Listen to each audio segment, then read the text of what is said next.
Assalamualaikum warahmatullahi wabarakatuh. Kami dari kelompok 1 ingin mempresentasikan hasil kerja kami dengan judulnya yaitu Sistem Nilai Budaya dalam Etika Bisnis.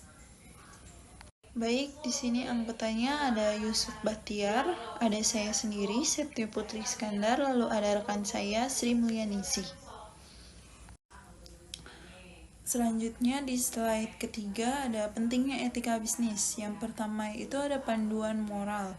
Etika bisnis adalah prinsip moral yang dijadikan panduan untuk bisnis, memastikan semua aspek bisnis dijalankan sesuai nilai, norma, dan perilaku adil. Lalu yang kedua ada kaidah etika. Prinsip etika bisnis menjadikan bisnis kegiatan yang beretika seiring dengan kaidah etika dalam hukum dan aturan yang berlaku. Lalu yang terakhir ada tanggung jawab. Etika bisnis membantu kita bertanggung jawab dan berperilaku baik di masyarakat, berjalan seiring dengan tanggung jawab sosial. Selanjutnya ada nilai budaya dalam organisasi. Yang pertama ada konsep nilai. Nilai budaya adalah konsep yang hidup dalam pikiran warga, masyarakat mengenai hal-hal yang dianggap bernilai dan berharga. Lalu yang kedua ada dimensi nasional. Nilai budaya nasional dikelompokkan menjadi 5 dimensi, yaitu ada uncertainty, avoidance, power defense, dan masculinity, femininity, individualis, kolektivis, dan long and short term. Lalu yang ketiga ada budaya perusahaan. Budaya perusahaan menjadi pembeda yang harus dipraktikkan oleh semua anggota organisasi dan pemangku kepentingan. Lalu ada konsep budaya, nilai dan norma. Budaya organisasi adalah seperangkat nilai norma kepercayaan dan praktik yang dianut oleh sekelompok orang dalam suatu organisasi. Lalu ada identitas unik. Budaya organisasi menciptakan identitas unik yang membedakan satu organisasi dari yang lain. Lalu yang terakhir ada pedoman. Budaya berfungsi sebagai pedoman bagi anggota dalam mengambil keputusan dan bertindak. Baik, selanjutnya hubungan etika dan budaya. Hubungan antara etika dan budaya sangat erat, di mana budaya organisasi dapat mempengaruhi standar etika yang diterapkan di dalamnya. Budaya yang kuat akan mendorong perilaku etis di antara karyawan dengan menanamkan nilai-nilai seperti kejujuran, integritas, dan tanggung jawab sosial. Penting bagi perusahaan untuk membangun budaya yang mendukung etika bisnis agar setiap anggota merasa terikat untuk bertindak sesuai dengan standar moral. Selanjutnya, nilai-nilai budaya dalam etika bisnis. Yang pertama ada kejujuran, menjunjung tinggi kebenaran dalam semua interaksi. Yang kedua ada integritas, bertindak sesuai dengan prinsip moral meskipun tidak ada pengawasan. Yang ketiga keadilan, memperlakukan semua individu dengan adil dan setara.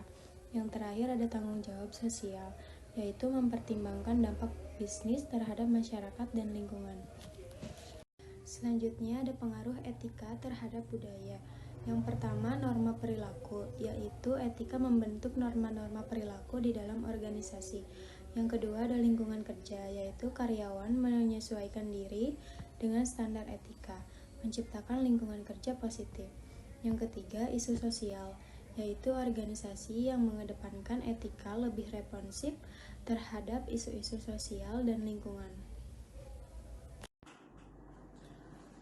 Baik, di sini saya akan menjelaskan tentang studi kasus etika dan budaya organisasi di GOTO 2024 sampai dengan 2025. Yang pertama adalah latar belakang dan isu, di mana adalah awal 2024 Gojek dan Tokopedia menghadapi kritik terkait PHK massal di entitas Tokopedia karena merger dengan TikTok dan kekhawatiran akses tekanan kinerja pada mitra driver setelah rekonstruksi. Kemudian pendiri seperti William Tanuwijaya dan Melissa Juminto mundur dari struktur perusahaan pada Juni 2024, di mana sebuah perubahan kepemimpinan besar. Kemudian yang kedua ada nilai budaya dan etika yang diterapkan, di mana GoTo atau bisa kita sebut Gojek dan Tokopedia telah merilis Code of Business Conduct of Ethics yang menekankan nilai integritas, kepatuhan hukum, dan transparansi. Kemudian ada terdapat tata kelola seperti governance, dan ethics policy, dan kebijakan whistleblowing untuk mendorong pengungkapan pelanggaran. Dan yang ketiga ada komitmen terhadap ESG atau Environment Social Governance, juga dijelaskan dalam framework 2020 juga telah mengkritik dan mem-PHK di Tokopedia. Manajemen pusat memperkuat struktur etika, mengaudit internal berkala, dan pelatihan wajib, serta komite independen atau kode etik dan whistleblowing.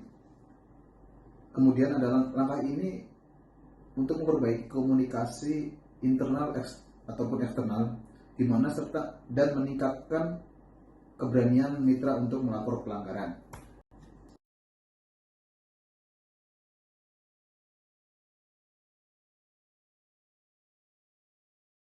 Yang keempat adalah data dukungan dan hasil awal, di mana metode yaitu sama dengan data.